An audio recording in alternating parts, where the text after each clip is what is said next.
Money in the bank 2024 Drew McIntyre को नहीं, Jey Uso को जीतना चाहिए था। WWE ने इस बार के money in the bank brief case को ज़ाया कर दिया इनकी फ्यूड को और बढ़ाने के लिए, जिसके पास पहले ही बहुत पोटेंशियल और हाइप थी। सीएम पंक को इस लैडर मैच के अंदर इंटरफेरेंस करनी चाहिए थी और ड्रू मैकिंटायर को ब्रीफ केस कॉस्ट करवाना चाहिए था rather than costing him the world heavyweight title. अगर ऐसा होता तो हमें मनी इन द बैंक का सही विनर मिल जाता, जो कि जे ऊसो थे।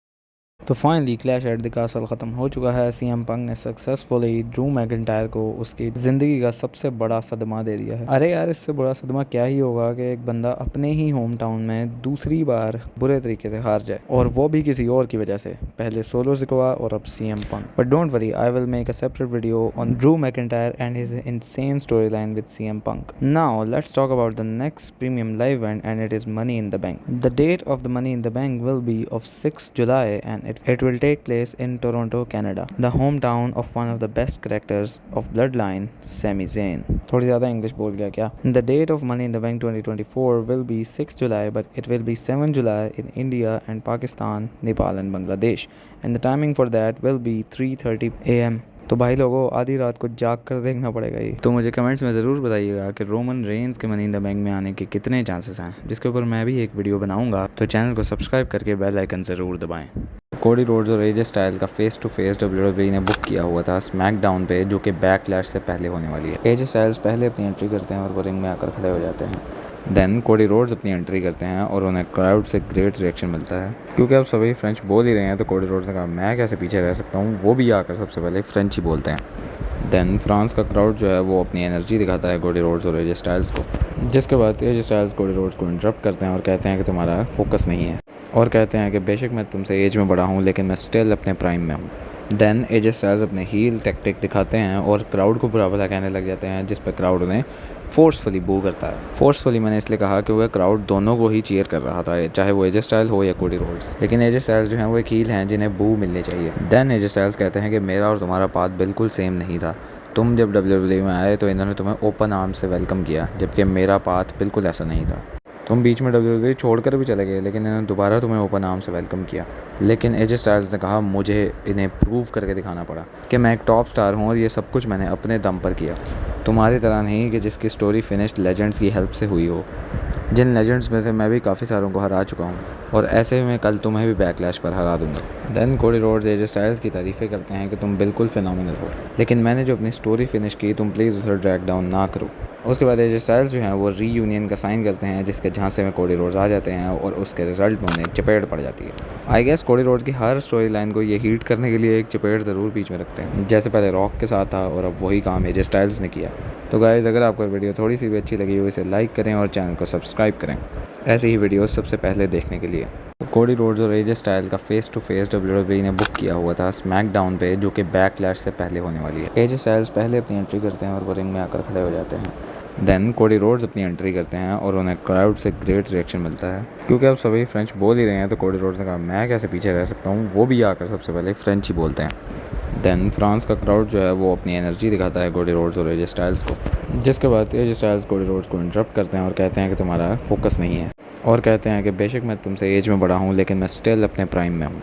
देन एजे स्टाइल्स अपने हील टैक्टिक दिखाते हैं और क्राउड को बुरा भला कहने लग जाते हैं, जिस पर क्राउड उन्हें फोर्सफुली बू करता है। फोर्सफुली मैंने इसलिए कहा कि वह क्राउड दोनों को ही चीयर कर रहा था, चाहे वो एजे स्टाइल हो या कोडी रोड्स। लेकिन एजे स्टाइल्स जो हैं वो एक हील हैं जिन्हें बू मिलनी चाहिए। देन एजे स्टाइल्स कहते हैं कि मेरा और तुम्हारा पाथ बिल्कुल सेम नहीं था। तुम जब WWE में आए तो इन्होंने तुम्हें ओपन आर्म से वेलकम किया, जबकि मेरा पाथ बिल्कुल ऐसा नहीं था। तुम बीच में WWE छोड़कर भी चले गए, लेकिन इन्होंने दोबारा तुम्हें ओपन आर्म से वेलकम किया। लेकिन एजे स्टाइल्स ने कहा मुझे इन्हें प्रूव करके दिखाना पड़ा कि मैं एक टॉप स्टार हूँ और ये सब कुछ मैंने अपने दम पर किया, तुम्हारी तरह नहीं कि जिसकी स्टोरी फिनिश्ड लेजेंड्स की हेल्प से हुई हो, जिन लेजेंड्स में से मैं भी काफ़ी सारों को हरा चुका हूँ, और ऐसे ही मैं कल तुम्हें भी बैकलैश पर हरा दूंगा। Then Cody Rhodes AJ Styles की तारीफ़ें करते हैं कि तुम बिल्कुल फिनोमिनल हो, लेकिन मैंने जो अपनी स्टोरी फिनिश की तुम प्लीज़ उसे ड्रैग डाउन ना करो। उसके बाद एजे स्टाइल्स जो हैं वो रीयूनियन का साइन करते हैं, जिसके झांसे में कोडी रोड्स आ जाते हैं और उसके रिजल्ट में उन्हें चपेट पड़ जाती है।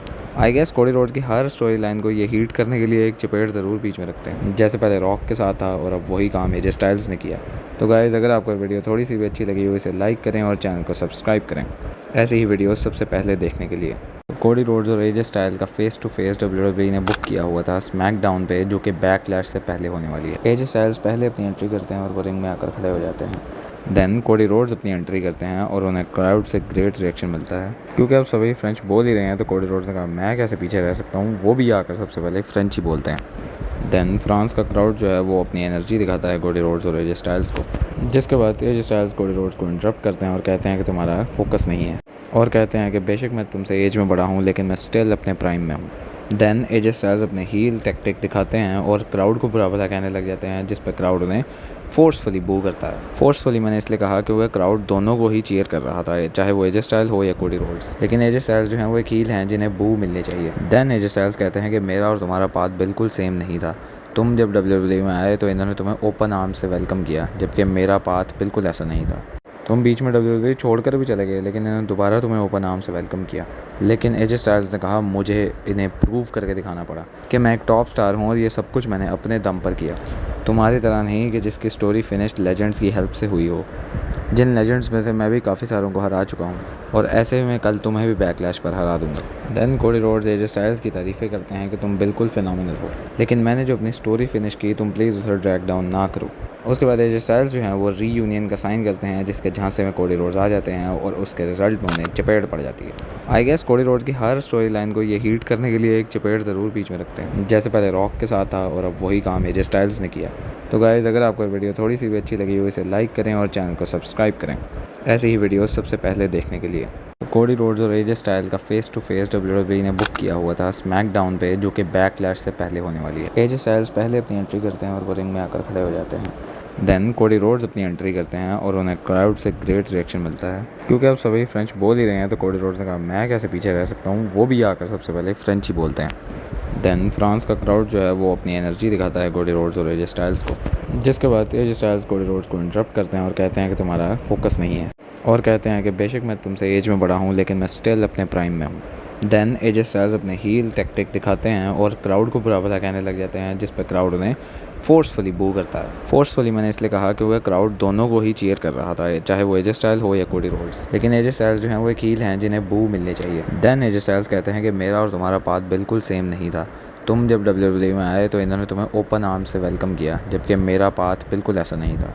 तुम बीच में WWE छोड़कर भी चले गए, लेकिन इन्होंने दोबारा तुम्हें ओपन आर्म से वेलकम किया। लेकिन एजे स्टाइल्स ने कहा मुझे इन्हें प्रूव करके दिखाना पड़ा कि मैं एक टॉप स्टार हूँ और ये सब कुछ मैंने अपने दम पर किया, तुम्हारी तरह नहीं कि जिसकी स्टोरी फिनिश्ड लेजेंड्स की हेल्प से हुई हो, जिन लेजेंड्स में से मैं भी काफ़ी सारों को हरा चुका हूँ, और ऐसे में कल तुम्हें भी बैकलैश पर हरा दूंगा। Then Cody Rhodes AJ Styles की तारीफ़ें करते हैं कि तुम बिल्कुल फिनोमिनल हो, लेकिन मैंने जो अपनी स्टोरी फिनिश की तुम प्लीज़ उसे ड्रैग डाउन ना करो। उसके बाद एजे स्टाइल्स जो हैं वो रीयूनियन का साइन करते हैं, जिसके झांसे में कोडी रोड्स आ जाते हैं और उसके रिजल्ट में उन्हें चपेट पड़ जाती है। आई गेस कोडी रोड्स की हर स्टोरी लाइन को ये हीट करने के लिए एक चपेट ज़रूर बीच में रखते हैं, जैसे पहले रॉक के साथ था और अब वही काम एजे स्टाइल्स ने किया। तो गाइज़, अगर आपको वीडियो थोड़ी सी भी अच्छी लगी हो इसे लाइक करें और चैनल को सब्सक्राइब करें ऐसे ही वीडियोस सबसे पहले देखने के लिए।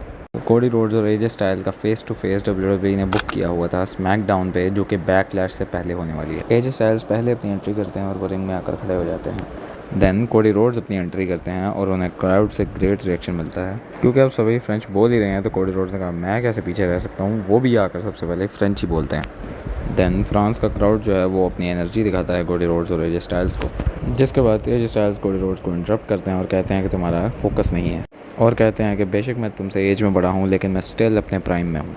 देन एजे स्टाइल्स अपने हील टैक्टिक दिखाते हैं और क्राउड को बुरा भला कहने लग जाते हैं, जिस पर क्राउड उन्हें फोर्सफुली बू करता है। फोर्सफुली मैंने इसलिए कहा कि वह क्राउड दोनों को ही चीयर कर रहा था, चाहे वो एजे स्टाइल हो या कोडी रोड्स। लेकिन एजे स्टाइल्स जो हैं वो एक हील हैं जिन्हें बू मिलनी चाहिए। देन एजे स्टाइल्स कहते हैं कि मेरा और तुम्हारा पाथ बिल्कुल सेम नहीं था।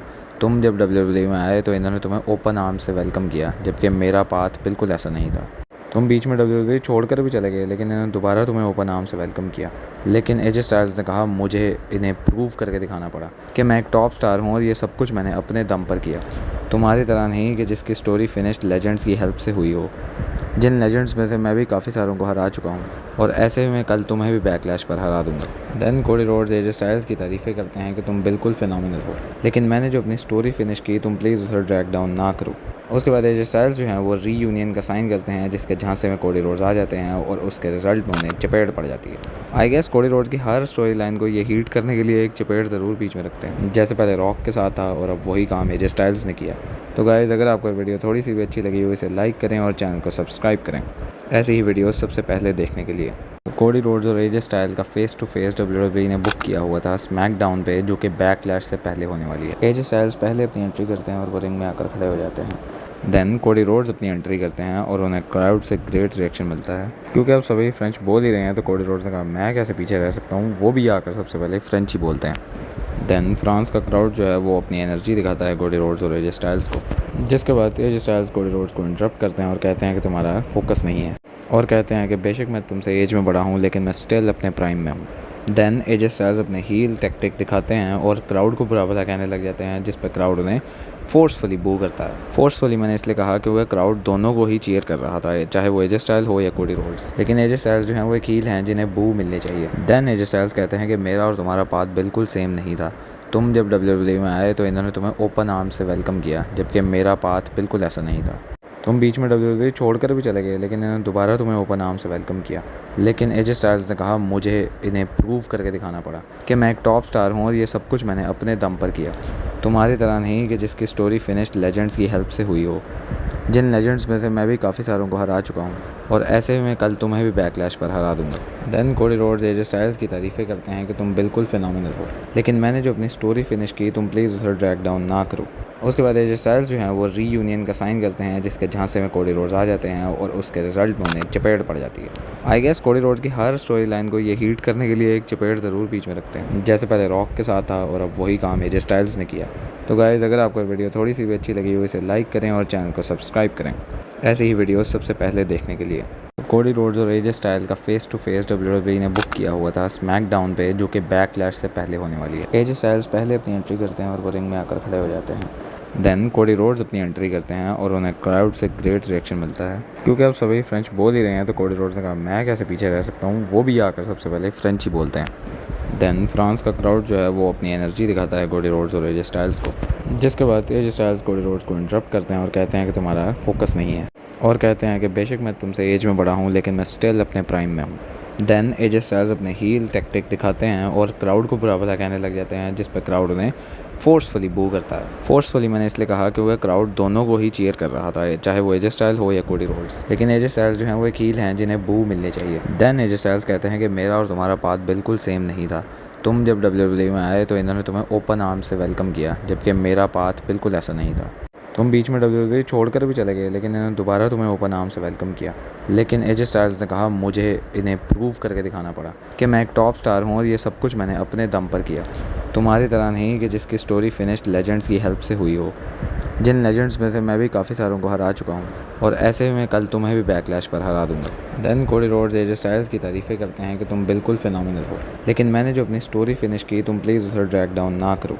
उसके बाद एजे स्टाइल्स जो हैं वो रीयूनियन का साइन करते हैं, जिसके झांसे में कोडी रोड्स आ जाते हैं और उसके रिजल्ट में उन्हें चपेट पड़ जाती है। आई गेस कोडी रोड्स की हर स्टोरी लाइन को ये हीट करने के लिए एक चपेट ज़रूर बीच में रखते हैं, जैसे पहले रॉक के साथ था और अब वही काम एजे स्टाइल्स ने किया। तो गाइज़, अगर आपको वीडियो थोड़ी सी भी अच्छी लगी हो इसे लाइक करें और चैनल को सब्सक्राइब करें ऐसे ही वीडियोस सबसे पहले देखने के लिए। कोडी रोड्स और एजे स्टाइल का फेस टू फेस WWE ने बुक किया हुआ था स्मैकडाउन पे, जो कि बैकलैश से पहले होने वाली है। एजे स्टाइल्स पहले अपनी एंट्री करते हैं और वो रिंग में आकर खड़े हो जाते हैं। देन कोडी रोड्स अपनी एंट्री करते हैं और उन्हें क्राउड से ग्रेट रिएक्शन मिलता है। क्योंकि अब सभी फ्रेंच बोल ही रहे हैं तो कोडी रोड्स ने कहा मैं कैसे पीछे रह सकता हूँ, वो भी आकर सबसे पहले फ्रेंच ही बोलते हैं। देन फ्रांस का क्राउड जो है वो अपनी एनर्जी दिखाता है कोडी रोड्स और एजे स्टाइल्स को, जिसके बाद एजे स्टाइल्स कोडी रोड्स को इंटरप्ट करते हैं और कहते हैं कि तुम्हारा फोकस नहीं है, और कहते हैं कि बेशक मैं तुमसे एज में बड़ा हूँ लेकिन मैं स्टिल अपने प्राइम में हूँ।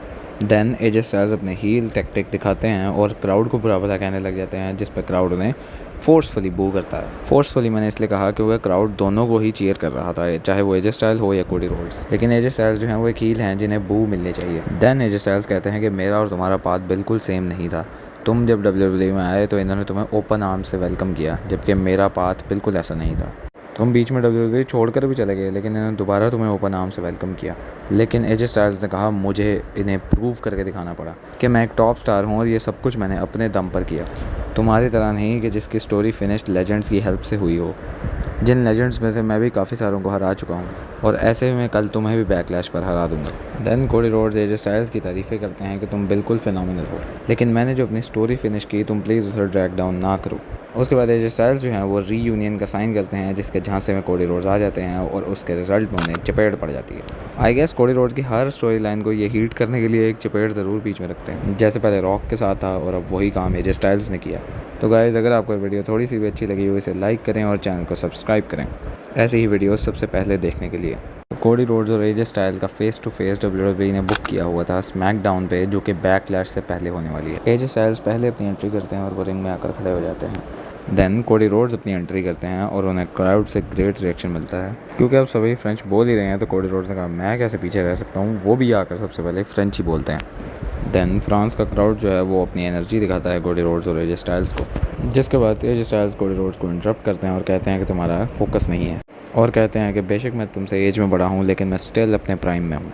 देन एजे स्टाइल्स अपने हील टैक्टिक दिखाते हैं और क्राउड को बुरा भला कहने लग जाते हैं, जिस पर क्राउड उन्हें फोर्सफुली बू करता है। फोर्सफुली मैंने इसलिए कहा कि वह क्राउड दोनों को ही चीयर कर रहा था, चाहे वो एजे स्टाइल हो या कोडी रोड्स। लेकिन एजे स्टाइल्स जो हैं वो एक हील हैं जिन्हें बू मिलनी चाहिए। देन एजे स्टाइल्स कहते हैं कि मेरा और तुम्हारा पाथ बिल्कुल सेम नहीं था। तुम जब WWE में आए तो इन्होंने तुम्हें ओपन आर्म से वेलकम किया, जबकि मेरा पाथ बिल्कुल ऐसा नहीं था। तुम बीच में WWE छोड़कर भी चले गए लेकिन इन्होंने दोबारा तुम्हें ओपन आर्म से वेलकम किया।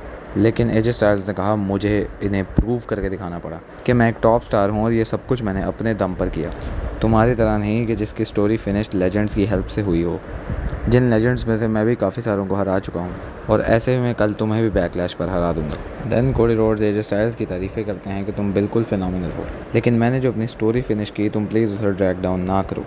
उसके बाद एजे स्टाइल्स जो हैं वो रीयूनियन का साइन करते हैं, जिसके झांसे में कोडी रोड्स आ जाते हैं और उसके रिजल्ट में उन्हें चपेट पड़ जाती है। आई गेस कोडी रोड्स की हर स्टोरी लाइन को ये हीट करने के लिए एक चपेट ज़रूर बीच में रखते हैं, जैसे पहले रॉक के साथ था और अब वही काम एजे स्टाइल्स ने किया। तो गाइज़, अगर आपको वीडियो थोड़ी सी भी अच्छी लगी हो इसे लाइक करें और चैनल को सब्सक्राइब करें ऐसे ही वीडियोस सबसे पहले देखने के लिए।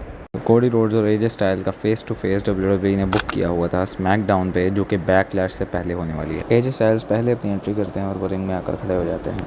देन कोडी रोड्स अपनी एंट्री करते हैं और उन्हें क्राउड से ग्रेट रिएक्शन मिलता है। क्योंकि अब सभी फ्रेंच बोल ही रहे हैं तो कोडी रोड्स ने कहा मैं कैसे पीछे रह सकता हूँ, वो भी आकर सबसे पहले फ्रेंच ही बोलते हैं। देन फ्रांस का क्राउड जो है वो अपनी एनर्जी दिखाता है कोडी रोड्स और एजे स्टाइल्स को, जिसके बाद एजे स्टाइल्स कोडी रोड्स को इंटरप्ट करते हैं और कहते हैं कि तुम्हारा फोकस नहीं है, और कहते हैं कि बेशक मैं तुमसे एज में बड़ा हूँ लेकिन मैं स्टिल अपने प्राइम में हूँ।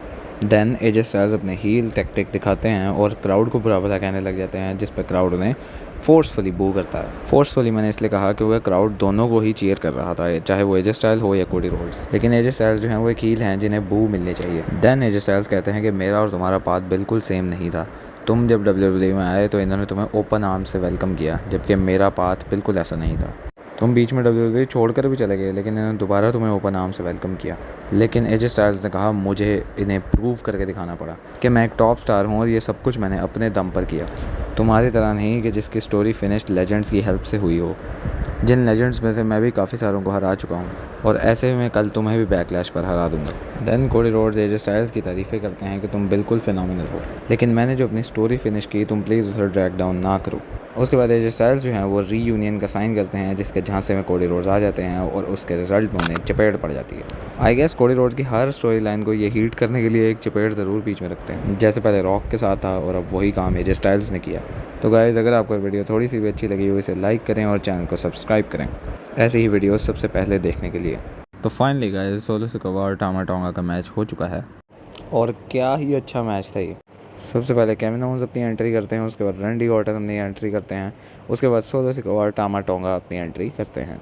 उसके बाद ये लोग मैच स्टार्ट होने से पहले ही एक ब्रॉल स्टार्ट कर देते हैं, जो जिसके अंदर सिक्योरिटी को इन्वॉल्व होना पड़ता है। और इसके बाद निक ऑल्डिस आते हैं और वो आकर कहते हैं कि ये मैच एक नो डिस्क्वालिफिकेशन मैच होगा और एक स्ट्रीट फाइट मैच ही होगा। जिसके बाद मैच स्टार्ट हो जाता है। ये लोग हर तरफ जाकर लड़ते हैं, एक क्राउड में जाकर लड़ते हैं, रिंग साइड पे जाकर लड़ते हैं, और बहुत ही कमाल का मैच था ओवरऑल। ये लड़ते लड़ते केविन ओवेंस जो हैं वो वेपन्स निकाल लेते हैं नीचे से, जो कि ट्रैश कैन्स होते हैं। उसके बाद ट्रैश कैन से टामा टोंगा और सोलो सिकोवा की धुलाई करते हैं, और इस मैच में काफ़ी देर तक केविन ओवेंस और रैंडी ऑर्टन के पास ही अपर हैंड रहता है। क्राउड जो है वो चैंट करता है कि वी वांट टेबल्स, तो रैंडी ऑर्टन कहते हैं व्हाई नॉट। वो 2 टेबल्स निकालते हैं। एक टेबल के ऊपर केविन ओवेंस जो है वो टामा टोंगा को स्प्लैश लगा देते हैं, और दूसरे के ऊपर सोलो सिकोवा रैंडी ऑर्टन को स्मावी ड्रॉप लगा देते हैं। जिसके बाद फाइनली सोलो सिकोआ और टामा टोंगा को अपर हैंड मिलता है और ये लोग केविन ओवेंस और रैंडी ऑर्टन को पीटना शुरू कर देते हैं। ये लोग भी वेपन्स का भरपूर इस्तेमाल करते हैं। उसके बाद सोलो सिकोआ जो है वो केविन ओवेंस को टेबल के अंदर मारते मारते खुद टेबल में जाके बच जाते हैं। जिसके बाद रैंडी ऑर्टन फाइनली अपना पहला मैच कार के हिट करते हैं टामा टोंगा को और फिर उसके थोड़ी ही देर बाद सोलो सिकोआ को बाहर वाले टेबल पर। इसके बाद केविन ओवेंस ने अंदर टामा टोंगा को चेयर्स मार कर चेयर्स को सेट किया होता है। जिसके बाद ये दोनों रिंग पोस्ट के ऊपर चढ़ते हैं और टामा टोंगा केविन ओवेंस को सुप्लेक्स लगाने की कोशिश करते हैं, लेकिन केविन ओवेंस उसी को रिवर्स करके टामा टोंगा को ही कुर्सियों पर मार देते हैं। और भाई टामा टोंगा की कमर की हालत पहले ही बड़ी हल्की हुई थी, इसके बाद तो भाई ख़त्म ही होगी उन्हें। इसके बाद केविन ओवेंस जो है वो टामा टोंगा को पिन करते हैं, लेकिन रेफरी जो है वो 3 तक पूरा ही नहीं कर पाता क्योंकि रेफरी की एज यूजुअल कोई टांग खींच देता है और वो कोई और नहीं टामा टोंगा का भाई टोंगा लोआ था। और फाइनली ब्लड लाइन के एक और न्यू मेंबर ने एंट्री मार दी। इसके बाद टोंगा लोआ जो हैं वो रैंडी ऑर्टन को अटैक करते हैं स्टील स्टेप से। उसके बाद केविन ओवेंस को उसी स्टील स्टेप से अटैक करते हैं। जिसके बाद सोलो सिकोआ जो है वो केविन ओवेंस को एक बार चेयर पे मारते हैं और उसके बाद समोवन स्पाइक मारकर मैच को फिनिश कर देते हैं। और बिल्कुल इस तरीके से फाइनली जो न्यूली एंटी ब्लड लाइन बनी है उसने अपना पहला मैच विन कर लिया है और काफ़ी डोमिनेटली विन किया है। ये डोमिनेटली वाली बात मैंने सार्केज़म में कही क्योंकि आधा मैच में तो सोलो सिकोआ और टामा टोंगा को मार ही पड़ती रही है। अब इसमें जो एक बात नोट करने वाली थी वो था पॉल हेमन का रिएक्शन जब टोंगा लोआ ने अपनी अपीयरेंस की और वो उसको देखकर केविन ओवेंस और रैंडी ऑर्टन से भी ज़्यादा मेरे ख्याल से शॉक थे। जिसका बिल्कुल ये मतलब है कि पॉल हेमन को बिल्कुल नहीं बताया गया था कि एक नया ब्लड लाइन का मेंबर आने वाला है। और मुझे लगता है कि ब्लड लाइन की स्टोरी लाइन जो है वो आगे और ज़्यादा एक्साइटमेंट लाने वाली है जब रोमन रेंस फाइनली अपना रिटर्न करेंगे। Let me know what do you think of this match and subscribe to the channel and like the video if you find this entertaining. तो फाइनली गाइस सोलो सिकोआ और Tama tonga का match हो चुका है और क्या ही अच्छा मैच था ये। सबसे पहले केविन ओवेंस अपनी एंट्री करते हैं, उसके बाद रैंडी ऑर्टन अपनी एंट्री करते हैं, उसके बाद सोलो सिकोआ और टामा टोंगा अपनी एंट्री करते हैं। उसके बाद ये लोग मैच स्टार्ट होने से पहले ही एक ब्रॉल स्टार्ट कर देते हैं जो जिसके अंदर सिक्योरिटी को इन्वॉल्व होना पड़ता है। और इसके बाद निक ऑल्डिस आते हैं और वो आकर कहते हैं कि ये मैच एक नो डिस्क्वालिफिकेशन मैच होगा और एक स्ट्रीट फाइट मैच ही होगा। जिसके बाद मैच स्टार्ट हो जाता है। ये लोग हर तरफ जाकर लड़ते हैं, क्राउड में जाकर लड़ते हैं, रिंग साइड पे जाकर लड़ते हैं और बहुत ही कमाल का मैच था ओवरऑल। ये लड़ते लड़ते केविन ओवेंस जो हैं वो वेपन्स निकाल लेते हैं नीचे से जो कि ट्रैश कैंस होते हैं। ये उसके बाद ट्रैश कैन से टामा टोंगा और सोलो सिकोआ की धुलाई करते हैं और इस मैच में काफ़ी देर तक केविन ओवेंस और रैंडी ऑर्टन के पास ही अपर हैंड रहता है। क्राउड जो है वो चैंट करता है कि वी वांट टेबल्स, तो रैंडी ऑर्टन कहते हैं व्हाई नॉट। वो 2 टेबल्स निकालते हैं। एक टेबल के ऊपर केविन ओवेंस जो है वो टामा टोंगा को स्प्लैश लगा देते हैं और दूसरे के ऊपर सोलो सिकोआ रैंडी ऑर्टन को स्मावी ड्रॉप लगा देते हैं। जिसके बाद फाइनली सोलो सिकोआ और टामा टोंगा को अपर हैंड मिलता है और ये लोग केविन ओवेंस और रैंडी ऑर्टन को पीटना शुरू कर देते हैं। ये लोग भी वेपन्स का भरपूर इस्तेमाल करते हैं। उसके बाद सोलो सिकोआ जो है वो केविन ओवेंस को टेबल के अंदर मारते मारते खुद टेबल में जाके बच जाते हैं। जिसके बाद रैंडी ऑर्टन फाइनली अपना पहला मैच कार के हिट करते हैं टामा टोंगा को और फिर उसके थोड़ी ही देर बाद सोलो सिकोआ को बाहर वाले टेबल पर।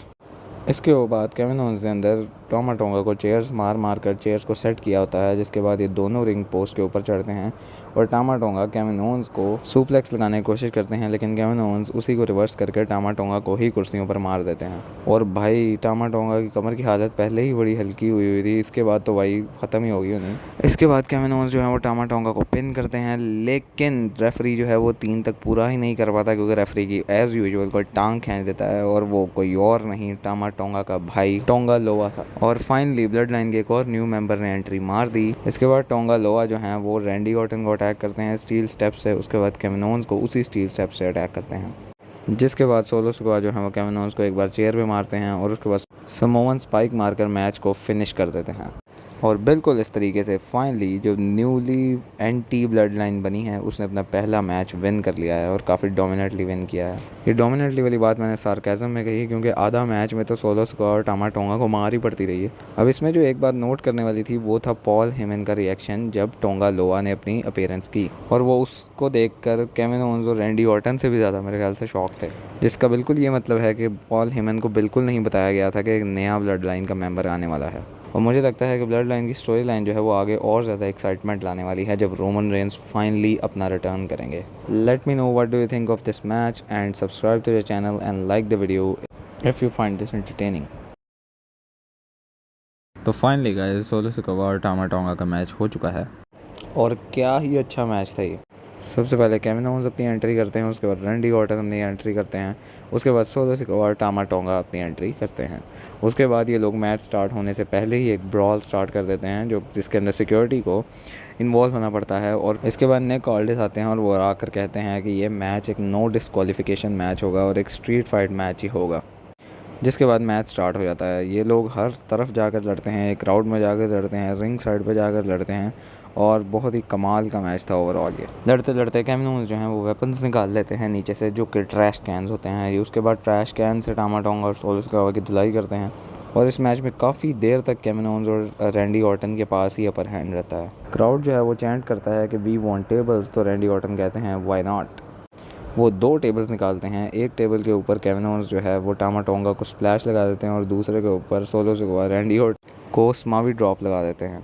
जिसके बाद फाइनली सोलो सिकोआ और टामा टोंगा को अपर हैंड मिलता है और ये लोग केविन ओवंस और रैंडी ऑर्टन को पीटना शुरू कर देते हैं। ये लोग भी वेपन्स का भरपूर इस्तेमाल करते हैं। उसके बाद सोलो सिकोआ जो है वो केविन ओवंस को टेबल के अंदर मारते मारते खुद टेबल में जाके बच जाते हैं। जिसके बाद रैंडी ऑर्टन फाइनली अपना पहला मैच कार के हिट करते हैं टामा टोंगा को और फिर उसके थोड़ी ही देर बाद सोलो सिकोआ को बाहर वाले टेबल पर। इसके बाद केविन ओवंस ने अंदर टामा टोंगा को चेयर्स मार कर चेयर्स को सेट किया होता है। जिसके बाद ये दोनों रिंग पोस्ट के ऊपर चढ़ते हैं और टामा टोंगा केविन ओवंस को सुप्लेक्स लगाने की कोशिश करते हैं, लेकिन केविन ओवंस उसी को रिवर्स करके टामा टोंगा को ही कुर्सियों पर मार देते हैं। और भाई टामा टोंगा की कमर की हालत पहले ही बड़ी हल्की हुई थी, इसके बाद तो भाई ख़त्म ही होगी उन्हें। इसके बाद केविन ओवंस जो है वो टामा टोंगा को पिन करते हैं, लेकिन रेफरी जो है वो 3 तक पूरा ही नहीं कर पाता क्योंकि रेफरी की एज़ यूजुअल कोई टांग खींच देता है और वो कोई और नहीं टामा टोंगा का भाई टोंगा लोआ था। और फाइनली ब्लड लाइन के एक और न्यू मेंबर ने एंट्री मार दी। इसके बाद टोंगा लोआ जो हैं वो रैंडी ऑर्टन को अटैक करते हैं स्टील स्टेप से। उसके बाद केविन ओवंस को उसी स्टील स्टेप से अटैक करते हैं। जिसके बाद सोलो सिकोआ जो है वो केविन ओवंस को एक बार चेयर पे मारते हैं और उसके बाद समोवन स्पाइक मारकर मैच को फिनिश कर देते हैं। और बिल्कुल इस तरीके से फाइनली जो न्यूली एंटी ब्लड लाइन बनी है उसने अपना पहला मैच विन कर लिया है और काफ़ी डोमिनेटली विन किया है। ये डोमिनेटली वाली बात मैंने सार्केज़म में कही क्योंकि आधा मैच में तो सोलो सिकोआ और टामा टोंगा को मार ही पड़ती रही है। अब इसमें जो एक बात नोट करने वाली थी वो था पॉल हेमन का रिएक्शन जब टोंगा लोआ ने अपनी अपीयरेंस की, और वो उसको देखकर केविन ओवंस और रैंडी ऑर्टन से भी ज़्यादा मेरे ख्याल से शॉक थे। जिसका बिल्कुल ये मतलब है कि पॉल हेमन को बिल्कुल नहीं बताया गया था कि एक नया ब्लड लाइन का मेंबर आने वाला है। और मुझे लगता है कि ब्लड लाइन की स्टोरी लाइन जो है वो आगे और ज़्यादा एक्साइटमेंट लाने वाली है जब रोमन रेंस फाइनली अपना रिटर्न करेंगे। Let me know what do you think of this match and subscribe to the channel and like the video if you find this entertaining. तो फाइनली गाइस सोलो सिकोआ और Tama tonga का match हो चुका है और क्या ही अच्छा मैच था ये। सबसे पहले केविन ओवंस अपनी एंट्री करते हैं, उसके बाद रैंडी ऑर्टन अपनी एंट्री करते हैं, उसके बाद सोलो सिकोआ और टामा टोंगा अपनी एंट्री करते हैं। उसके बाद ये लोग मैच स्टार्ट होने से पहले ही एक ब्रॉल स्टार्ट कर देते हैं जो जिसके अंदर सिक्योरिटी को इन्वॉल्व होना पड़ता है। और इसके बाद निक ऑल्डिस आते हैं और वो आकर कहते हैं कि ये मैच एक नो डिस्क्वालिफिकेशन मैच होगा और एक स्ट्रीट फाइट मैच ही होगा। जिसके बाद मैच स्टार्ट हो जाता है। ये लोग हर तरफ जाकर लड़ते हैं, एक क्राउड में जाकर लड़ते हैं, रिंग साइड पे जाकर लड़ते हैं और बहुत ही कमाल का मैच था ओवरऑल। ये लड़ते लड़ते केविन ओवंस जो हैं वो वेपन्स निकाल लेते हैं नीचे से, जो कि ट्रैश कैंस होते हैं। ये उसके बाद ट्रैश कैन से टामा टोंगा और सोलो सिकोआ की धुलाई करते हैं और इस मैच में काफ़ी देर तक केविन ओवंस और रैंडी ऑर्टन के पास ही अपर हैंड रहता है। क्राउड जो है वो चैंट करता है कि वी वांट टेबल्स, तो रैंडी ऑर्टन कहते हैं व्हाई नॉट। वो 2 टेबल्स निकालते हैं। एक टेबल के ऊपर केविन ओवंस जो है वो टामा टोंगा को स्प्लैश लगा देते हैं और दूसरे के ऊपर सोलो सिकोआ रैंडी ऑर्टन को स्मावी ड्रॉप लगा देते हैं। जिसके बाद फाइनली सोलो सिकोआ और टामा टोंगा को अपर हैंड मिलता है और ये लोग केविन ओवंस और रैंडी ऑर्टन को पीटना शुरू कर देते हैं। ये लोग भी वेपन्स का भरपूर इस्तेमाल करते हैं। उसके बाद सोलो सिकोआ जो है वो केविन ओवंस को टेबल के अंदर मारते मारते खुद टेबल में जाके बच जाते हैं। जिसके बाद रैंडी ऑर्टन फाइनली अपना पहला मैच कार के हिट करते हैं टामा टोंगा को और फिर उसके थोड़ी ही देर बाद सोलो सिकोआ को बाहर वाले टेबल पर। इसके बाद केविन ओवंस ने अंदर टामा टोंगा को चेयर्स मार कर चेयर्स को सेट किया होता है। जिसके बाद ये दोनों रिंग पोस्ट के ऊपर चढ़ते हैं और टामा टोंगा केविन ओवंस को सुप्लेक्स लगाने की कोशिश करते हैं, लेकिन केविन ओवंस उसी को रिवर्स करके टामा टोंगा को ही कुर्सियों पर मार देते हैं। और भाई टामा टोंगा की कमर की हालत पहले ही बड़ी हल्की हुई थी, इसके बाद तो भाई ख़त्म ही होगी उन्हें। इसके बाद केविन ओवंस जो है वो टामा टोंगा को पिन करते हैं, लेकिन रेफरी जो है वो 3 तक पूरा ही नहीं कर पाता क्योंकि रेफरी की एज़ यूजुअल कोई टांग खींच देता है और वो कोई और नहीं टामा टोंगा का भाई टोंगा लोआ था। और फाइनली ब्लड लाइन के एक और न्यू मेंबर ने एंट्री मार दी। इसके बाद टोंगा लोआ जो हैं वो रैंडी ऑर्टन को अटैक करते हैं स्टील स्टेप से। उसके बाद केविन ओवंस को उसी स्टील स्टेप से अटैक करते हैं। जिसके बाद सोलो सिकोआ जो है वो केविन ओवंस को एक बार चेयर पे मारते हैं और उसके बाद समोवन स्पाइक मारकर मैच को फिनिश कर देते हैं। और बिल्कुल इस तरीके से फाइनली जो न्यूली एंटी ब्लड लाइन बनी है उसने अपना पहला मैच विन कर लिया है और काफ़ी डोमिनेटली विन किया है। ये डोमिनेटली वाली बात मैंने सार्केज़म में कही क्योंकि आधा मैच में तो सोलो सिकोआ और टामा टोंगा को मार ही पड़ती रही है। अब इसमें जो एक बात नोट करने वाली थी वो था पॉल हेमन का रिएक्शन जब टोंगा लोआ ने अपनी अपीयरेंस की, और वो उसको देखकर केविन ओवेंस और रैंडी ऑर्टन से भी ज़्यादा मेरे ख्याल से शॉक थे, जिसका बिल्कुल ये मतलब है कि पॉल हेमन को बिल्कुल नहीं बताया गया था कि एक नया ब्लड लाइन का मेंबर आने वाला है। और मुझे लगता है कि ब्लड लाइन की स्टोरी लाइन जो है वो आगे और ज़्यादा एक्साइटमेंट लाने वाली है जब रोमन रेंस फाइनली अपना रिटर्न करेंगे। Let me know what do you think of this match and subscribe to the channel and like the video if you find this entertaining. तो फाइनली गाइस सोलो सिकोआ और Tama tonga का match हो चुका है और क्या ही अच्छा मैच था ये।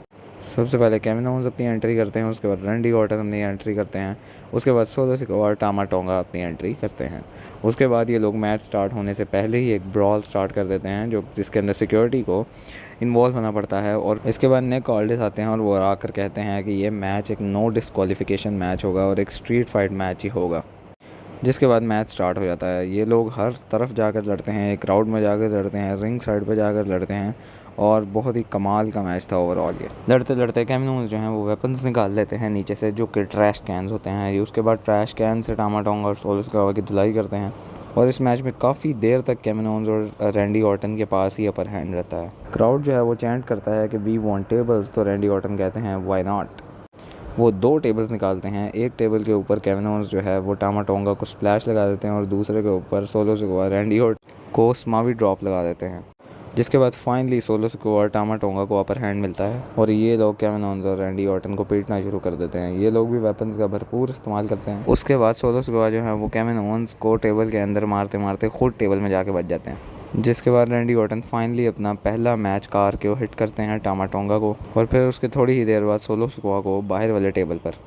इसके बाद केविन ओवेंस ने अंदर टामा टोंगा को चेयर्स मार मार कर चेयर्स को सेट किया होता है। जिसके बाद ये दोनों रिंग पोस्ट के ऊपर चढ़ते हैं और टामा टोंगा केविन ओवेंस को सुप्लेक्स लगाने की कोशिश करते हैं, लेकिन केविन ओवेंस उसी को रिवर्स करके टामा टोंगा को ही कुर्सियों पर मार देते हैं। और भाई टामा टोंगा की कमर की हालत पहले ही बड़ी हल्की हुई थी, इसके बाद तो भाई ख़त्म ही होगी उन्हें। इसके बाद केविन ओवेंस जो है वो टामा टोंगा को पिन करते हैं, लेकिन रेफरी जो है वो 3 तक पूरा ही नहीं कर पाता क्योंकि रेफरी की एज़ यूजुअल कोई टांग खींच देता है और वो कोई और नहीं टामा टोंगा का भाई टोंगा लोआ था। और फाइनली ब्लड लाइन के एक और न्यू मेंबर ने एंट्री मार दी। इसके बाद टोंगा लोआ जो हैं वो रैंडी ऑर्टन को अटैक करते हैं स्टील स्टेप से। उसके बाद केविन ओवेंस को उसी स्टील स्टेप से अटैक करते हैं।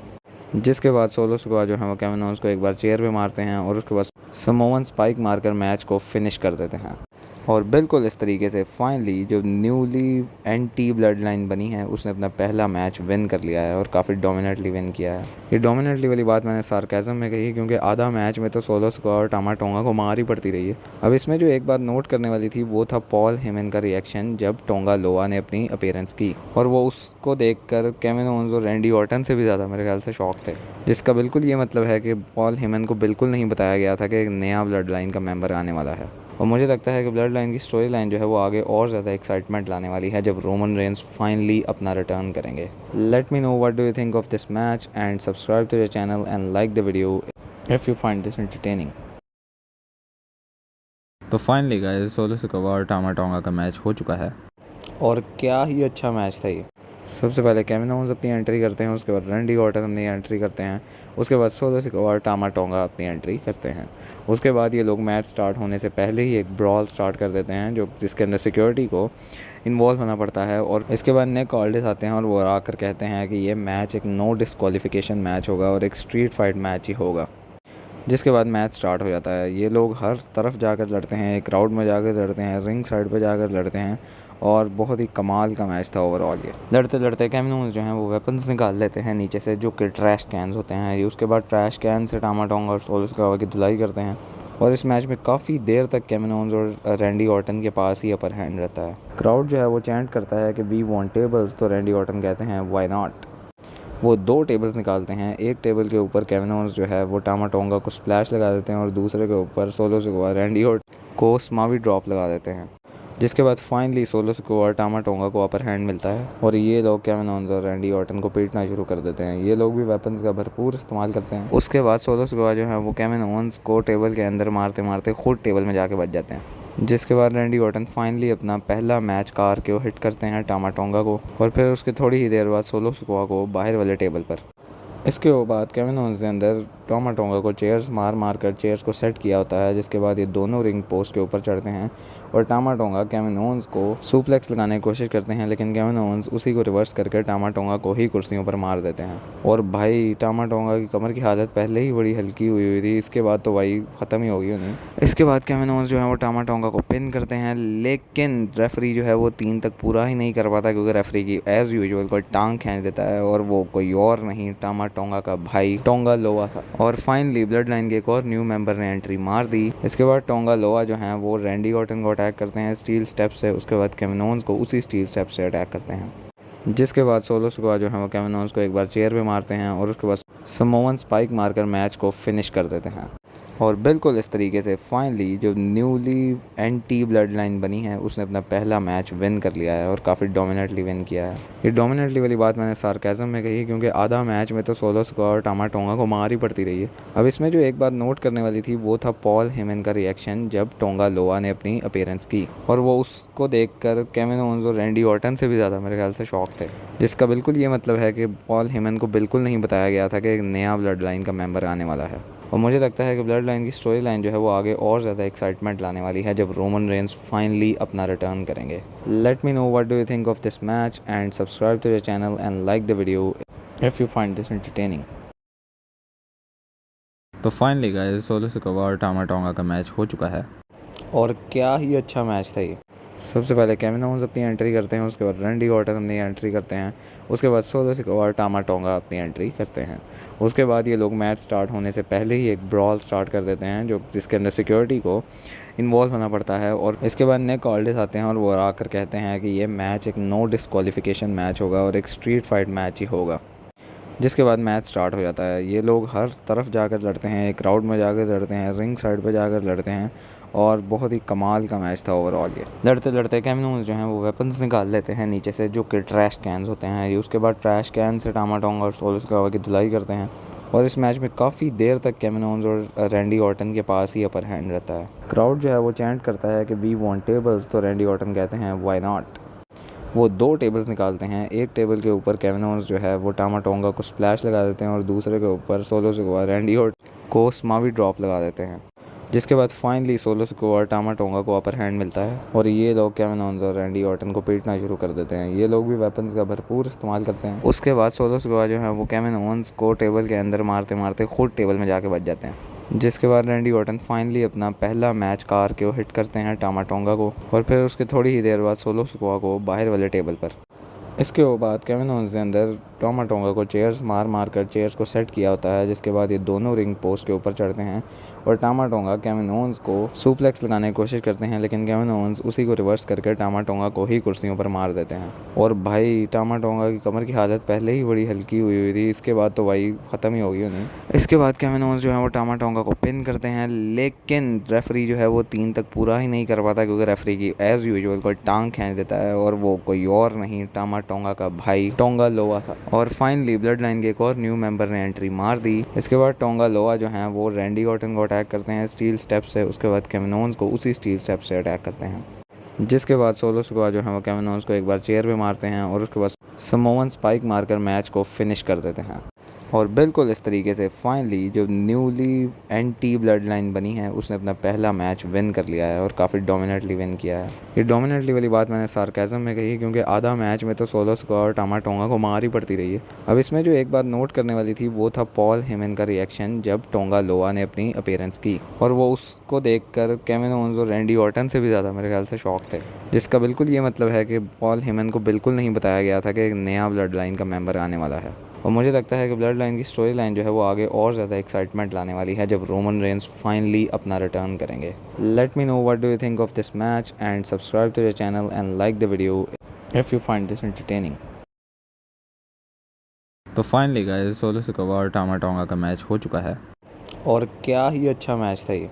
सबसे पहले केविन ओवंस अपनी एंट्री करते हैं, उसके बाद रैंडी ऑर्टन अपनी एंट्री करते हैं, उसके बाद सोलो सिकोआ और टामा टोंगा अपनी एंट्री करते हैं।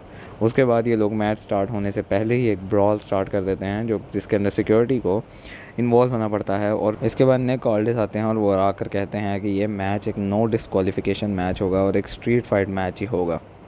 जिसके बाद मैच स्टार्ट हो जाता है। ये लोग हर तरफ जाकर लड़ते हैं, क्राउड में जाकर लड़ते हैं, रिंग साइड पे जाकर लड़ते हैं और बहुत ही कमाल का मैच था ओवरऑल। ये लड़ते लड़ते केविन ओवंस जो हैं वो वेपन्स निकाल लेते हैं नीचे से, जो कि ट्रैश कैन्स होते हैं। ये उसके बाद ट्रैश कैन से टामा टोंगा और सोलो सिकोआ की धुलाई करते हैं और इस मैच में काफ़ी देर तक केविन ओवंस और रैंडी ऑर्टन के पास ही अपर हैंड रहता है। क्राउड जो है वो चैंट करता है कि वी वांट टेबल्स, तो रैंडी ऑर्टन कहते हैं व्हाई नॉट। वो 2 टेबल्स निकालते हैं। एक टेबल के ऊपर केविन ओवंस जो है वो टामा टोंगा को स्प्लैश लगा देते हैं और दूसरे के ऊपर सोलो सिकोआ रैंडी ऑर्टन को स्मावी ड्रॉप लगा देते हैं। जिसके बाद फाइनली सोलो सिकोआ और टामा टोंगा को अपर हैंड मिलता है और ये लोग केविन ओवंस और रैंडी ऑर्टन को पीटना शुरू कर देते हैं। ये लोग भी वेपन्स का भरपूर इस्तेमाल करते हैं। उसके बाद सोलो सिकोआ जो है वो केविन ओवंस को टेबल के अंदर मारते मारते खुद टेबल में जाके बच जाते हैं। जिसके बाद रैंडी ऑर्टन फाइनली अपना पहला मैच कार के हिट करते हैं टामा टोंगा को और फिर उसके थोड़ी ही देर बाद सोलो सिकोआ को बाहर वाले टेबल पर।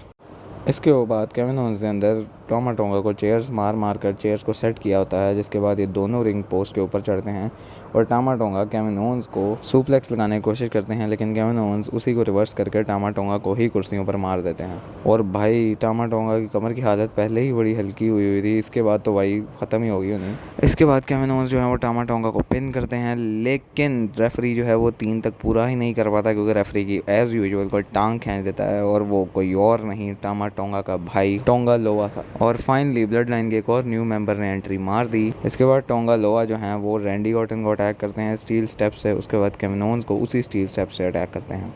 जिसके बाद सोलो सिकोआ जो है वो केविन ओवंस को एक बार चेयर पे मारते हैं और उसके बाद समोवन स्पाइक मारकर मैच को फिनिश कर देते हैं।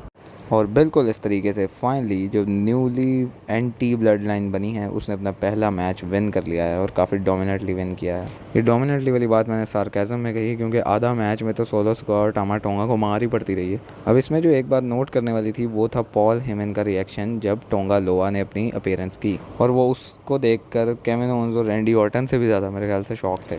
जिसका बिल्कुल ये मतलब है कि पॉल हेमन को बिल्कुल नहीं बताया गया था कि एक नया ब्लड लाइन का मेंबर आने वाला है। और मुझे लगता है कि ब्लड लाइन की स्टोरी लाइन जो है वो आगे और ज़्यादा एक्साइटमेंट लाने वाली है जब रोमन रेंस फाइनली अपना रिटर्न करेंगे। Let me know what do you think of this match and subscribe to the channel and like the video if you find this entertaining. तो फाइनली गाइस सोलो सिकोआ और Tama tonga का match हो चुका है और क्या ही अच्छा मैच था ये। सबसे पहले केविन ओवंस अपनी एंट्री करते हैं, उसके बाद रैंडी ऑर्टन अपनी एंट्री करते हैं, उसके बाद सोलो सिकोआ और टामा टोंगा अपनी एंट्री करते हैं। उसके बाद ये लोग मैच स्टार्ट होने से पहले ही एक ब्रॉल स्टार्ट कर देते हैं जिसके अंदर सिक्योरिटी को इन्वॉल्व होना पड़ता है। और इसके बाद निक ऑल्डिस आते हैं और वो आकर कहते हैं कि ये मैच एक नो डिस्क्वालिफिकेशन मैच होगा और एक स्ट्रीट फाइट मैच ही होगा। जिसके बाद मैच स्टार्ट हो जाता है। ये लोग हर तरफ जाकर लड़ते हैं, क्राउड में जाकर लड़ते हैं, रिंग साइड पे जाकर लड़ते हैं और बहुत ही कमाल का मैच था ओवरऑल। ये लड़ते लड़ते केविन ओवंस जो हैं वो वेपन्स निकाल लेते हैं नीचे से, जो कि ट्रैश कैन्स होते हैं। ये उसके बाद ट्रैश कैन से टामा टोंगा और सोलो सिकोआ की धुलाई करते हैं और इस मैच में काफ़ी देर तक केविन ओवंस और रैंडी ऑर्टन के पास ही अपर हैंड रहता है। क्राउड जो है वो चैंट करता है कि वी वांट टेबल्स, तो रैंडी ऑर्टन कहते हैं व्हाई नॉट। वो 2 टेबल्स निकालते हैं। एक टेबल के ऊपर केविन ओवंस जो है वो टामा टोंगा को स्प्लैश लगा देते हैं और दूसरे के ऊपर सोलो सिकोआ रैंडी ऑर्टन को स्मावी ड्रॉप लगा देते हैं। जिसके बाद फाइनली सोलो सिकोआ और टामा टोंगा को अपर हैंड मिलता है और ये लोग केविन ओवंस और रैंडी ऑर्टन को पीटना शुरू कर देते हैं। ये लोग भी वेपन्स का भरपूर इस्तेमाल करते हैं। उसके बाद सोलो सिकोआ जो है वो केविन ओवंस को टेबल के अंदर मारते मारते खुद टेबल में जाके बच जाते हैं। जिसके बाद रैंडी ऑर्टन फाइनली अपना पहला मैच कार के हिट करते हैं टामा टोंगा को और फिर उसके थोड़ी ही देर बाद सोलो सिकोआ को बाहर वाले टेबल पर। इसके बाद केविन ओवंस ने अंदर टामा टोंगा को चेयर्स मार कर चेयर्स को सेट किया होता है। जिसके बाद ये दोनों रिंग पोस्ट के ऊपर चढ़ते हैं और टामा टोंगा केविन ओवंस को सुप्लेक्स लगाने की कोशिश करते हैं, लेकिन केविन ओवंस उसी को रिवर्स करके टामा टोंगा को ही कुर्सियों पर मार देते हैं। और भाई टामा टोंगा की कमर की हालत पहले ही बड़ी हल्की हुई थी, इसके बाद तो भाई ख़त्म ही होगी उन्हें। इसके बाद केविन ओवंस जो है वो टामा टोंगा को पिन करते हैं, लेकिन रेफरी जो है वो 3 तक पूरा ही नहीं कर पाता क्योंकि रेफरी की एज़ यूजुअल कोई टांग खींच देता है और वो कोई और नहीं टामा टोंगा का भाई टोंगा लोआ था। और फाइनली ब्लड लाइन के एक और न्यू मेंबर ने एंट्री मार दी। इसके बाद टोंगा लोआ जो हैं वो रैंडी ऑर्टन को अटैक करते हैं स्टील स्टेप से। उसके बाद केविन ओवंस को उसी स्टील स्टेप से अटैक करते हैं। जिसके बाद सोलो सिकोआ जो है वो केविन ओवंस को एक बार चेयर पे मारते हैं और उसके बाद समोवन स्पाइक मारकर मैच को फिनिश कर देते हैं। और बिल्कुल इस तरीके से फाइनली जो न्यूली एंटी ब्लड लाइन बनी है उसने अपना पहला मैच विन कर लिया है और काफ़ी डोमिनेटली विन किया है। ये डोमिनेटली वाली बात मैंने सार्केज़म में कही क्योंकि आधा मैच में तो सोलो सिकोआ और टामा टोंगा को मार ही पड़ती रही है। अब इसमें जो एक बात नोट करने वाली थी वो था पॉल हेमन का रिएक्शन जब टोंगा लोआ ने अपनी अपीयरेंस की, और वो उसको देखकर केविन ओवेंस और रैंडी ऑर्टन से भी ज़्यादा मेरे ख्याल से शॉक थे, जिसका बिल्कुल ये मतलब है कि पॉल हेमन को बिल्कुल नहीं बताया गया था कि एक नया ब्लड लाइन का मेंबर आने वाला है। और मुझे लगता है कि ब्लड लाइन की स्टोरी लाइन जो है वो आगे और ज़्यादा एक्साइटमेंट लाने वाली है जब रोमन रेंस फाइनली अपना रिटर्न करेंगे। Let me know what do you think of this match and subscribe to your channel and like the video if you find this entertaining. तो फाइनली गाइस सोलो सिकोआ और Tama tonga का match हो चुका है और क्या ही अच्छा मैच था ये। सबसे पहले केविन ओवेंस अपनी एंट्री करते हैं, उसके बाद रैंडी ऑर्टन अपनी एंट्री करते हैं, उसके बाद सोलो सिकोआ और टामा टोंगा अपनी एंट्री करते हैं। उसके बाद ये लोग मैच स्टार्ट होने से पहले ही एक ब्रॉल स्टार्ट कर देते हैं जो जिसके अंदर सिक्योरिटी को इन्वॉल्व होना पड़ता है। और इसके बाद निक ऑल्डिस आते हैं और वो आकर कहते हैं कि ये मैच एक नो डिस्क्वालिफिकेशन मैच होगा और एक स्ट्रीट फाइट मैच ही होगा। जिसके बाद मैच स्टार्ट हो जाता है। ये लोग हर तरफ जाकर लड़ते हैं, क्राउड में जाकर लड़ते हैं, रिंग साइड पे जाकर लड़ते हैं और बहुत ही कमाल का मैच था ओवरऑल। ये लड़ते लड़ते केविन ओवेंस जो हैं वो वेपन्स निकाल लेते हैं नीचे से जो कि ट्रैश कैंस होते हैं। ये उसके बाद ट्रैश कैन से टामा टोंगा और सोलो सिकोआ की धुलाई करते हैं और इस मैच में काफ़ी देर तक केविन ओवेंस और रैंडी ऑर्टन के पास ही अपर हैंड रहता है। क्राउड जो है वो चैंट करता है कि वी वांट टेबल्स, तो रैंडी ऑर्टन कहते हैं व्हाई नॉट।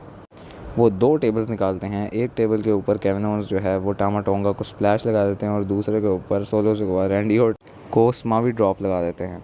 जिसके बाद फाइनली सोलो सिकोआ और टामा टोंगा को अपर हैंड मिलता है और ये लोग केविन ओवेंस और रैंडी ऑर्टन को पीटना शुरू कर देते हैं। ये लोग भी वेपन्स का भरपूर इस्तेमाल करते हैं। उसके बाद सोलो सिकोआ जो है वो केविन ओवेंस को टेबल के अंदर मारते मारते खुद टेबल में जाके बच जाते हैं। जिसके बाद रैंडी ऑर्टन फाइनली अपना पहला मैच कार के हिट करते हैं टामा टोंगा को और फिर उसके थोड़ी ही देर बाद सोलो सिकोआ को बाहर वाले टेबल पर।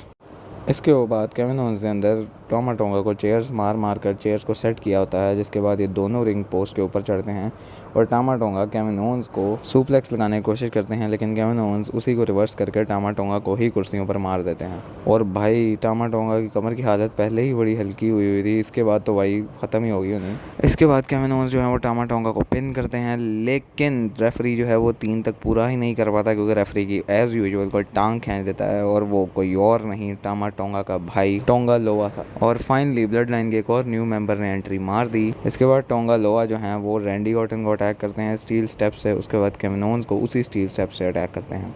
जिसके बाद सोलो सिकोआ जो है वो केविन ओवेंस को एक बार चेयर पे मारते हैं और उसके बाद समोवन स्पाइक मारकर मैच को फिनिश कर देते हैं। और बिल्कुल इस तरीके से फाइनली जो न्यूली एंटी ब्लड लाइन बनी है उसने अपना पहला मैच विन कर लिया है और काफ़ी डोमिनेटली विन किया है। ये डोमिनेटली वाली बात मैंने सार्केज़म में कही क्योंकि आधा मैच में तो सोलो सिकोआ और टामा टोंगा को मार ही पड़ती रही है। अब इसमें जो एक बात नोट करने वाली थी वो था पॉल हेमन का रिएक्शन जब टोंगा लोआ ने अपनी अपीयरेंस की, और वो उसको देखकर केविन ओवेंस और रैंडी ऑर्टन से भी ज़्यादा मेरे ख्याल से शॉक थे, जिसका बिल्कुल ये मतलब है कि पॉल हेमन को बिल्कुल नहीं बताया गया था कि एक नया ब्लड लाइन का मेंबर आने वाला है। और मुझे लगता है कि ब्लड लाइन की स्टोरी लाइन जो है वो आगे और ज़्यादा एक्साइटमेंट लाने वाली है जब रोमन रेंस फाइनली अपना रिटर्न करेंगे। Let me know what do you think of this match and subscribe to your channel and like the video if you find this entertaining. तो फाइनली गाइस सोलो सिकोआ और Tama tonga का match हो चुका है और क्या ही अच्छा मैच था ये। सबसे पहले केविन ओवेंस अपनी एंट्री करते हैं, उसके बाद रैंडी ऑर्टन अपनी एंट्री करते हैं, उसके बाद सोलो सिकोआ और टामा टोंगा अपनी एंट्री करते हैं।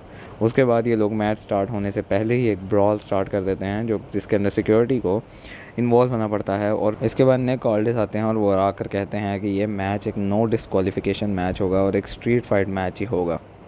जिसके बाद मैच स्टार्ट हो जाता है। ये लोग हर तरफ जाकर लड़ते हैं, क्राउड में जाकर लड़ते हैं, रिंग साइड पे जाकर लड़ते हैं और बहुत ही कमाल का मैच था ओवरऑल। ये लड़ते लड़ते केविन ओवेंस जो हैं वो वेपन्स निकाल लेते हैं नीचे से जो कि ट्रैश कैंस होते हैं। ये उसके बाद ट्रैश कैन से टामा टोंगा और सोलो सिकोआ की धुलाई करते हैं और इस मैच में काफ़ी देर तक केविन ओवेंस और रैंडी ऑर्टन के पास ही अपर हैंड रहता है। क्राउड जो है वो चैंट करता है कि वी वांट टेबल्स, तो रैंडी ऑर्टन कहते हैं व्हाई नॉट।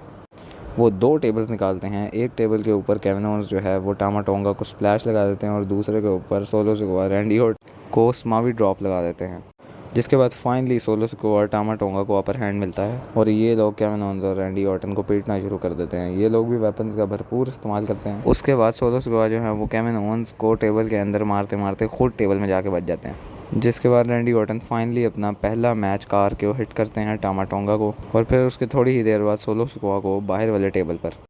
इसके बाद केविन ओवेंस ने अंदर टामा टोंगा को चेयर्स मार कर चेयर्स को सेट किया होता है, जिसके बाद ये दोनों रिंग पोस्ट के ऊपर चढ़ते हैं और टामा टोंगा केविन ओवेंस को सुप्लेक्स लगाने की कोशिश करते हैं, लेकिन केविन ओवेंस उसी को रिवर्स करके टामा टोंगा को ही कुर्सियों पर मार देते हैं। और भाई टामा टोंगा की कमर की हालत पहले ही बड़ी हल्की हुई थी, इसके बाद तो भाई ख़त्म ही हो गई उन्हें। इसके बाद केविन ओवेंस जो है वो टामा टोंगा को पिन करते हैं, लेकिन रेफरी जो है वो 3 तक पूरा ही नहीं कर पाता, क्योंकि रेफरी की एज़ यूजुअल कोई टांग खींच देता है, और वो कोई और नहीं टामा टोंगा का भाई टोंगा लोआ था। और फाइनली ब्लड लाइन के एक और न्यू मेंबर ने एंट्री मार दी। इसके बाद टोंगा लोआ जो हैं वो रैंडी ऑर्टन को अटैक करते हैं स्टील स्टेप से, उसके बाद केविन ओवेंस को उसी स्टील स्टेप से अटैक करते हैं। जिसके बाद सोलो सिकोआ जो है वो केविन ओवेंस को एक बार चेयर पे मारते हैं और उसके बाद समोवन स्पाइक मारकर मैच को फिनिश कर देते हैं। और बिल्कुल इस तरीके से फाइनली जो न्यूली एंटी ब्लड लाइन बनी है उसने अपना पहला मैच विन कर लिया है, और काफ़ी डोमिनेटली विन किया है। ये डोमिनेटली वाली बात मैंने सार्केज़म में कही, क्योंकि आधा मैच में तो सोलो सिकोआ और टामा टोंगा को मार ही पड़ती रही है। अब इसमें जो एक बात नोट करने वाली थी वो था पॉल हेमन का रिएक्शन जब टोंगा लोआ ने अपनी अपीयरेंस की, और वो उसको देखकर केविन ओवेंस और रैंडी ऑर्टन से भी ज़्यादा मेरे ख्याल से शॉक थे, जिसका बिल्कुल ये मतलब है कि पॉल हेमन को बिल्कुल नहीं बताया गया था कि एक नया ब्लड लाइन का मेंबर आने वाला है। और मुझे लगता है कि ब्लड लाइन की स्टोरी लाइन जो है वो आगे और ज़्यादा एक्साइटमेंट लाने वाली है जब रोमन रेंस फाइनली अपना रिटर्न करेंगे। Let me know what do you think of this match and subscribe to the channel and like the video if you find this entertaining. तो फाइनली गाइस सोलो सिकोआ और Tama tonga का match हो चुका है, और क्या ही अच्छा मैच था ये। सबसे पहले केविन ओवेंस अपनी एंट्री करते हैं, उसके बाद रैंडी ऑर्टन अपनी एंट्री करते हैं, उसके बाद सोलो सिकोआ और टामा टोंगा अपनी एंट्री करते हैं। उसके बाद ये लोग मैच स्टार्ट होने से पहले ही एक ब्रॉल स्टार्ट कर देते हैं, जो जिसके अंदर सिक्योरिटी को इन्वॉल्व होना पड़ता है। और इसके बाद निक ऑल्डिस आते हैं और वो आकर कहते हैं कि ये मैच एक नो डिस्क्वालिफिकेशन मैच होगा और एक स्ट्रीट फाइट मैच ही होगा। जिसके बाद मैच स्टार्ट हो जाता है। ये लोग हर तरफ जाकर लड़ते हैं, क्राउड में जाकर लड़ते हैं, रिंग साइड पे जाकर लड़ते हैं, और बहुत ही कमाल का मैच था ओवरऑल। ये लड़ते लड़ते केविन ओवेंस जो हैं वो वेपन्स निकाल लेते हैं नीचे से, जो कि ट्रैश कैन्स होते हैं। ये उसके बाद ट्रैश कैन से टामा टोंगा और सोलो सिकोआ की धुलाई करते हैं, और इस मैच में काफ़ी देर तक केविन ओवेंस और रैंडी ऑर्टन के पास ही अपर हैंड रहता है। क्राउड जो है वो चैंट करता है कि वी वांट टेबल्स, तो रैंडी ऑर्टन कहते हैं व्हाई नॉट। वो 2 टेबल्स निकालते हैं। एक टेबल के ऊपर केविन ओवेंस जो है वो टामा टोंगा को स्प्लैश लगा देते हैं, और दूसरे के ऊपर सोलो सिकोआ रैंडी ऑर्टन को स्मावी ड्रॉप लगा देते हैं।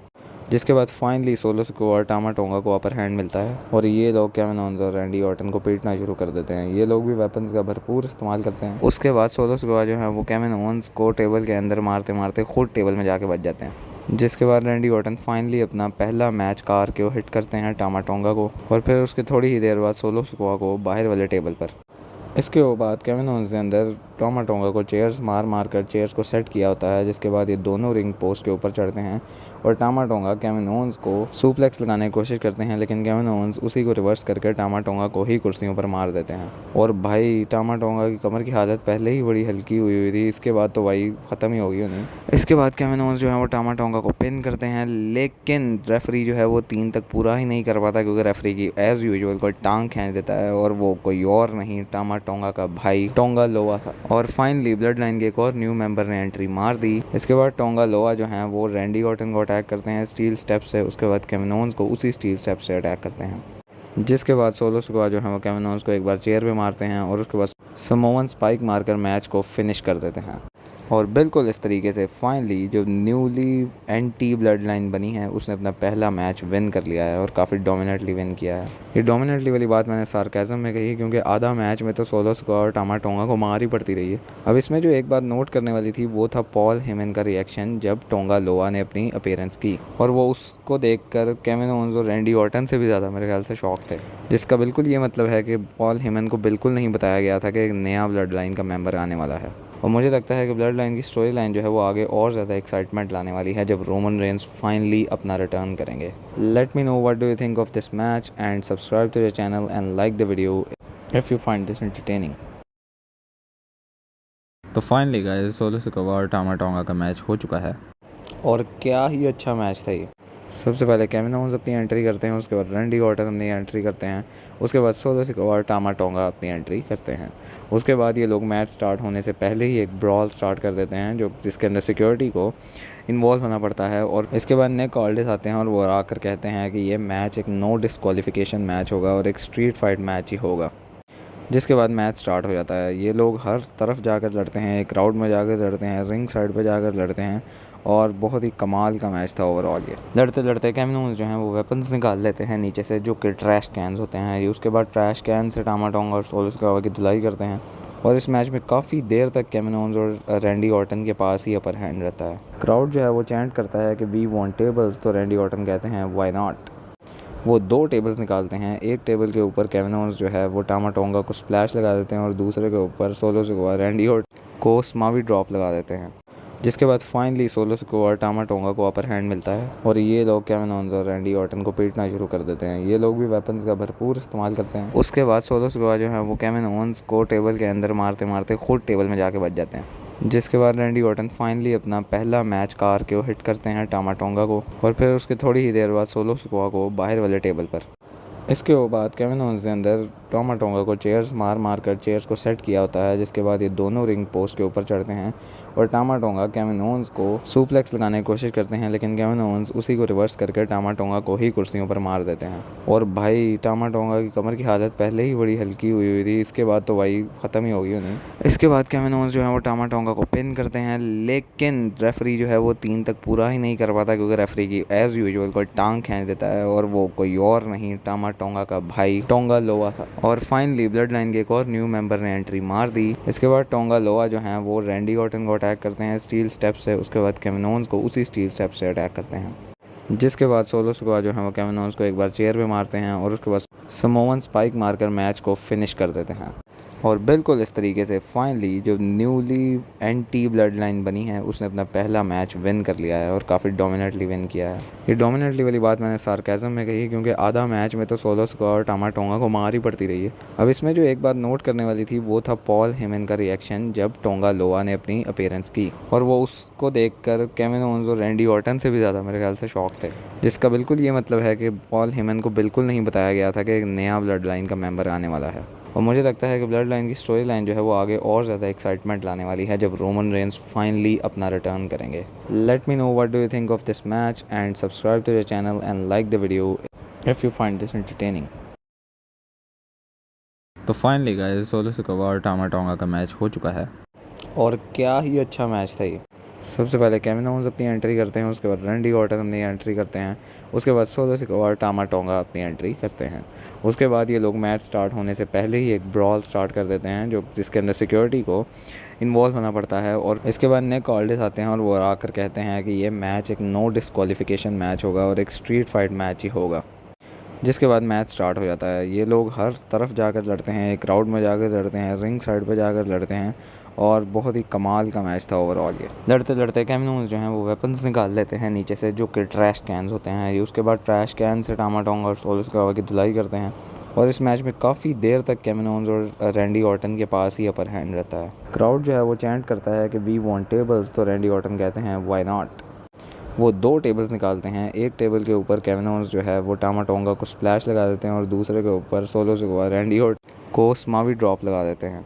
जिसके बाद फाइनली सोलो सिकोआ और टामा टोंगा को अपर हैंड मिलता है और ये लोग केविन ओवंस और रैंडी ऑर्टन को पीटना शुरू कर देते हैं। ये लोग भी वेपन्स का भरपूर इस्तेमाल करते हैं। उसके बाद सोलो सिकोआ जो है वो केविन ओवंस को टेबल के अंदर मारते मारते खुद टेबल में जाके बच जाते हैं। जिसके बाद रैंडी ऑर्टन फाइनली अपना पहला मैच कार के हिट करते हैं टामा टोंगा को और फिर उसके थोड़ी ही देर बाद सोलो सिकोआ को बाहर वाले टेबल पर।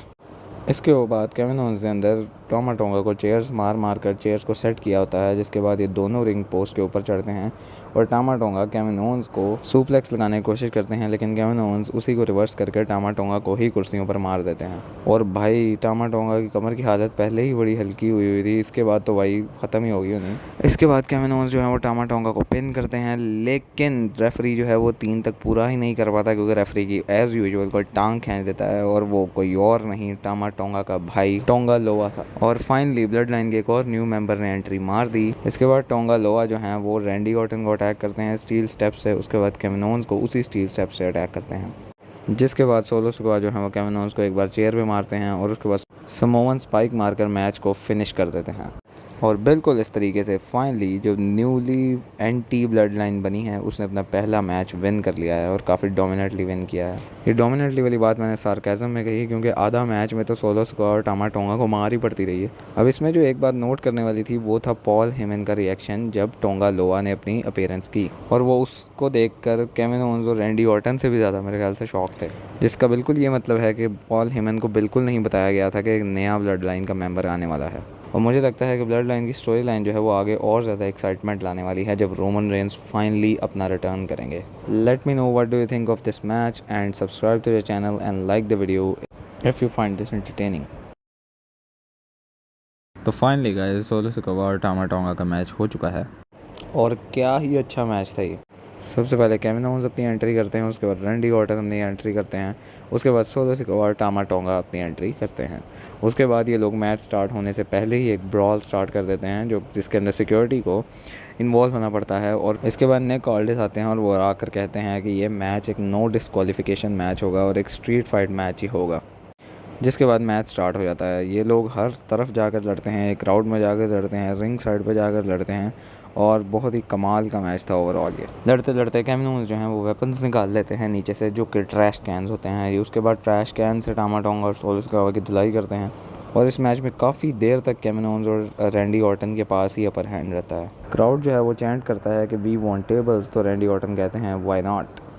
वो 2 टेबल्स निकालते हैं। एक टेबल के ऊपर केविन ओवेंस जो है वो टामा टोंगा को स्प्लैश लगा देते हैं और दूसरे के ऊपर सोलो सिकोआ रैंडी ऑर्टन को स्मावी ड्रॉप लगा देते हैं।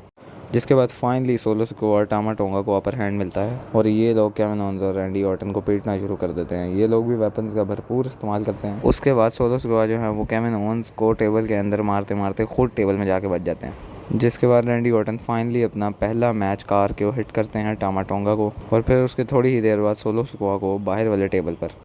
इसके बाद केविन ओवेंस ने अंदर टामा टोंगा को चेयर्स मार कर चेयर्स को सेट किया होता है। जिसके बाद ये दोनों रिंग पोस्ट के ऊपर चढ़ते हैं और टामा टोंगा केविन ओवेंस को सुप्लेक्स लगाने की कोशिश करते हैं, लेकिन केविन ओवेंस उसी को रिवर्स करके टामा टोंगा को ही कुर्सियों पर मार देते हैं। और भाई टामा टोंगा की कमर की हालत पहले ही बड़ी हल्की हुई थी, इसके बाद तो भाई ख़त्म ही हो गई उन्हें। इसके बाद केविन ओवेंस जो है वो टामा टोंगा को पिन करते हैं, लेकिन रेफरी जो है वो 3 तक पूरा ही नहीं कर पाता क्योंकि रेफरी की एज़ यूजुअल कोई टांग खींच देता है और वो कोई और नहीं टामा टोंगा का भाई टोंगा लोआ था। और फाइनली ब्लड लाइन के एक और न्यू मेंबर ने एंट्री मार दी। इसके बाद टोंगा लोआ जो हैं वो रैंडी ऑर्टन को अटैक करते हैं स्टील स्टेप से। उसके बाद केविन ओवेंस को उसी स्टील स्टेप से अटैक करते हैं।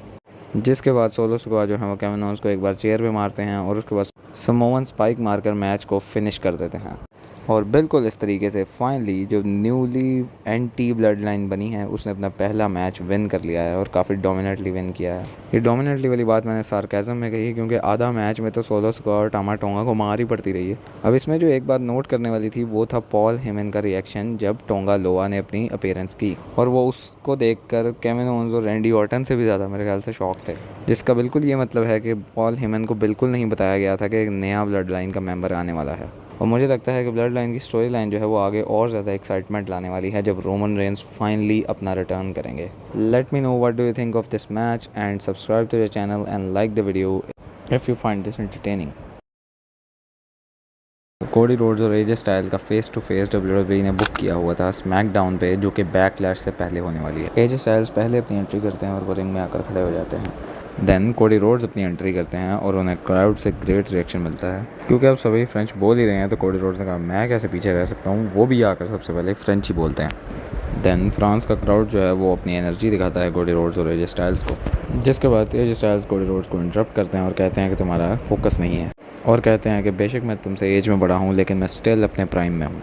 देन एजे स्टाइल्स अपने हील टैक्टिक दिखाते हैं और क्राउड को बुरा भला कहने लग जाते हैं, जिस पर क्राउड उन्हें फोर्सफुली बू करता है। फोर्सफुली मैंने इसलिए कहा क्योंकि क्राउड दोनों को ही चीयर कर रहा था, चाहे वो एजे स्टाइल हो या कोडी रोड्स। लेकिन एजे स्टाइल्स जो हैं वो एक हील हैं जिन्हें बू मिलनी चाहिए। देन एजे स्टाइल्स कहते हैं कि मेरा और तुम्हारा पाथ बिल्कुल सेम नहीं था, तुम जब WWE में आए तो इन्होंने तुम्हें ओपन आर्म से वेलकम किया, जबकि मेरा पाथ बिल्कुल ऐसा नहीं था। तुम बीच में WWE छोड़कर भी चले गए, लेकिन इन्होंने दोबारा तुम्हें ओपन आर्म से वेलकम किया। लेकिन एजे स्टाइल्स ने कहा मुझे इन्हें प्रूव करके दिखाना पड़ा कि मैं एक टॉप स्टार हूँ और ये सब कुछ मैंने अपने दम पर किया, तुम्हारी तरह नहीं कि जिसकी स्टोरी फिनिश्ड लेजेंड्स की हेल्प से हुई हो, जिन लेजेंड्स में से मैं भी काफ़ी सारों को हरा चुका हूँ और ऐसे में कल तुम्हें भी बैकलैश पर हरा दूंगा। Then Cody Rhodes AJ Styles की तारीफ़ें करते हैं कि तुम बिल्कुल फिनोमिनल हो, लेकिन मैंने जो अपनी स्टोरी फिनिश की तुम प्लीज़ उसे ड्रैग डाउन ना करो।